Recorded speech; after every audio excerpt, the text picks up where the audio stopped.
dostum ayaşlı betten öğür koyamı?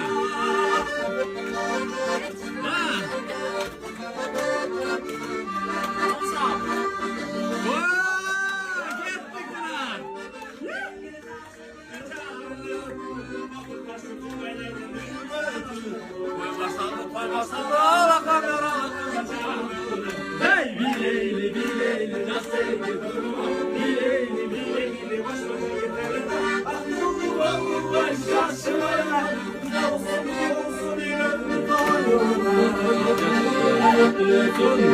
vakıtlar silerken oyunlarına hırdayımız oyunu yaşar benim Rabbim.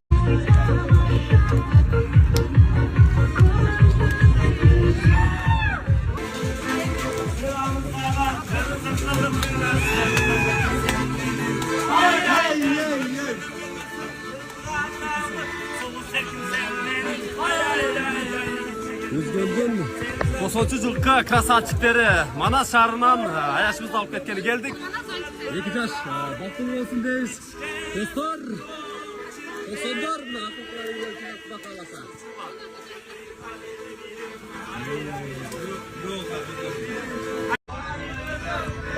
Бүгін майрам туғандар қараңыздар анткені. Қызыл тонун 2001 жылғы жигиттери үйлөнүүдө албетте кайсы жердин кызына десеңиздер Өзгөндүнүн эле Красный Маяк деген айылына келип 2006 жылғы кызыбызды алып кеткени келип отурабыз туугандар. Албетте кызыбыз Нурайым караңыздар кече күнү бата тою болгон.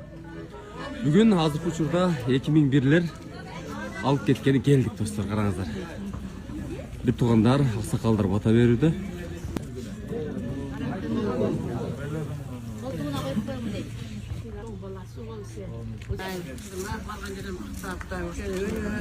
Köptüğün katarında şeyden balan çakal olur. Kızımı çok şanslı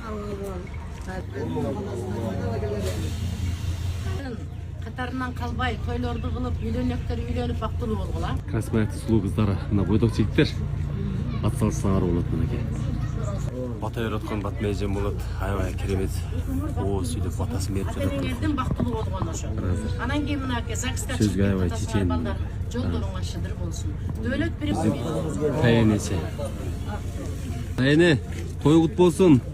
Күйөө бала, уул кут болсун. Куттуктайбыз. Эки жаш бат болсун. Ыйлабаңыздар эми, жакшы батаңыздар берип чыгарып бериңиздер бизде. Кызыл тоонун 2001, Красный Маяктын 2006 жылкы суу кызды алып кеткени келдик достор. 2001лер барсыңарбы? Азаматсыңар. Аябай шор шакыт маанай менен келинибизди алып кетип жатабыз достор.